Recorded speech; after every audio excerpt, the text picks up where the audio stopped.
I was born into a multi-generational satanic cult family. My whole family were part of the cult. That includes parents, grandparents on both sides, uncles, aunts, and anybody else that was in the family. So my mother was a breeder and she had me for that purpose.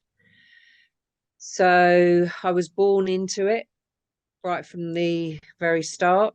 My grandfather was also connected to the royal estates and worked for the elite satanic cults. So I was instantly connected in that respect. I also was born into satanic bloodline, and I was recognized from very early in for my abilities and my psychic powers. And so I think probably that's why then the elites and the royal estates and everybody involved kept me on the inside. Typical experiences that I had growing up in a satanic cult. From birth, I was being prepared in the home to endure rituals. So from sort of birth to 3 years of age, I was being raped and sexually abused by my father. I was being used for water rituals in the bath to prepare me for the bigger rituals that I went into from 3 years of age. My mother was or had already begun that process, the process of trauma bonding, and she continued that also once I was released into the cult. So that was the beginning experiences. And then from 3 years of age, both of my parents then sold me into the local satanic paedophile rings, the satanic cults that operated within London that were more lower levels. And a typical experience there is that my parents would take me to houses where they were having rituals, and my father would be paid to let them use me. So my mother would take me into the rooms wherever they wanted me and strip me naked and then leave me there. And I would be used in satanic rituals. My mother would come in and collect me afterwards and wipe me down and take me home, and my father would collect money. So that was on the smaller scale of the satanic cults, just the local families. And other typical experiences would be that I was used for in satanic rituals for the elites and royalty and politicians. So within those situations, I would experience torture, rape. I would witness murders of babies and children. I would witness babies and children being cut open for their blood and for their meat, and I was made to eat the organs of what came out of them. That was a very typical ritual scenario. Water rituals, torture in dungeons, mind control torture at the Tavistock. All of that was very typical in my life as in a satanic cult. These things happened in London, very much in our Westminster Parliament, Buckingham Palace. And then outside of London, it would be like the royal estates, Windsor Castle, the Tavistock in London, which was for mind control programming, and a military base I used to be taken to before I was being taken out on the jobs that I used to have to do. I was trained in the Tavistock there as a super soldier, assassin. I was trafficked throughout Europe to different castles, and again country estates. So yeah, they did try to traffic me to the US, but the Queen wouldn't allow it, because I was of their bloodline, so had to stay. I think just in general rituals in satanic cults, the perpetrators get the children to comply purely through fear and terror and blackmail, as in it's either their life or another child's life. So it's like trading all the time. If you don't do that, that will happen to you. So there's a lot of control, and through torture, their children are made to comply. Through the mind control program, they have full compliance from a child because they split off the child's brain to create alters, or other parts, as I prefer to call them. I don't like the word alter. So the other parts are then controlled by the perpetrators, by the handlers. Once they've done this splitting off and they have control of those parts, compliance is very simple. They just have to say the name or a word that will trigger that part to come forward, and they have full control. Yeah, and of course that's a very difficult question because there were thousands of scenarios to choose from. I thought about this, and for me, it was the day I was on a farm that my grandfather ran for the elites. It's a farm that is owned by the Crown, so it's royal estate. I was taken there often. It was a very regular place that I was taken to.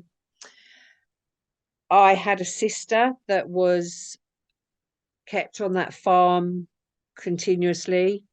So she was raised feral on the farm, but used as a filler inner, if you like, on in rituals, and she was just treated worse than an animal.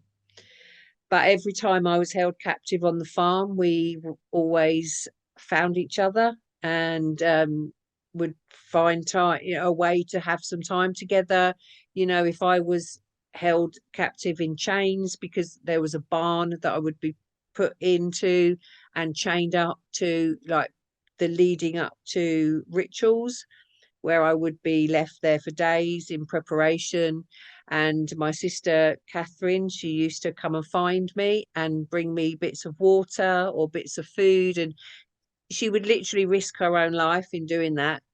And then if there were times when they had all gone away and left us in underground cells or whatever, we would just be together in every single moment.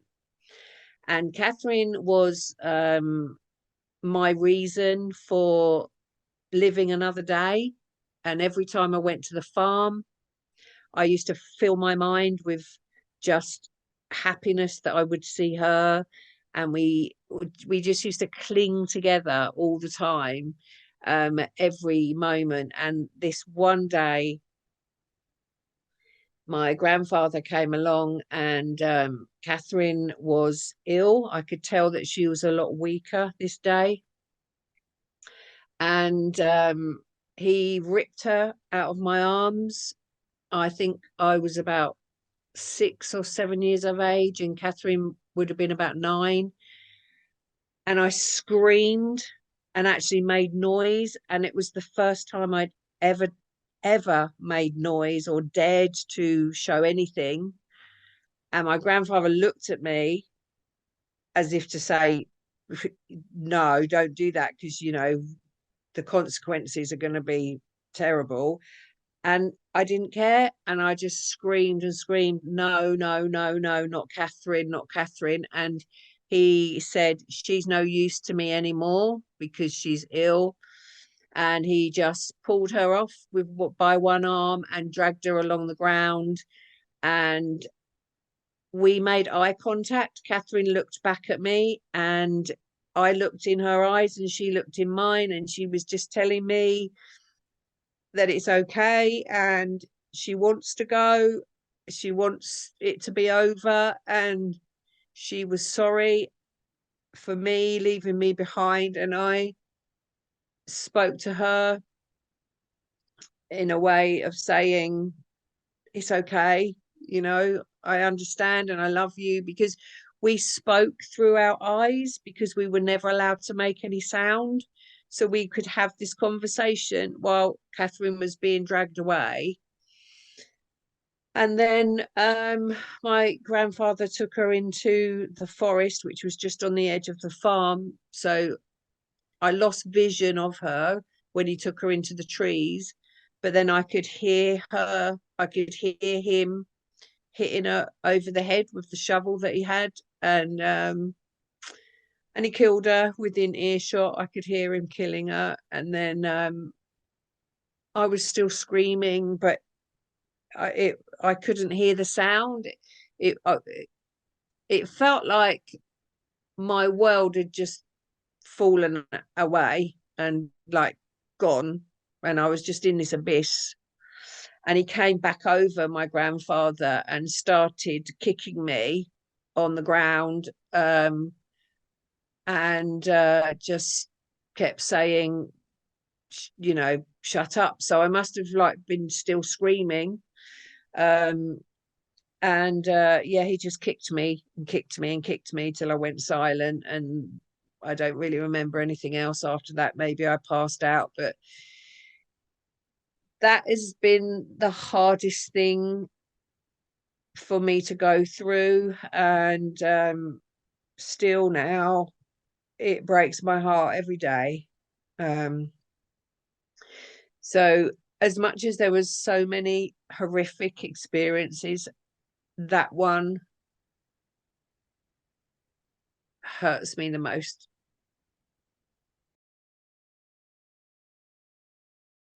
Yes, my personal message is that all survivors need an opportunity to break their silence.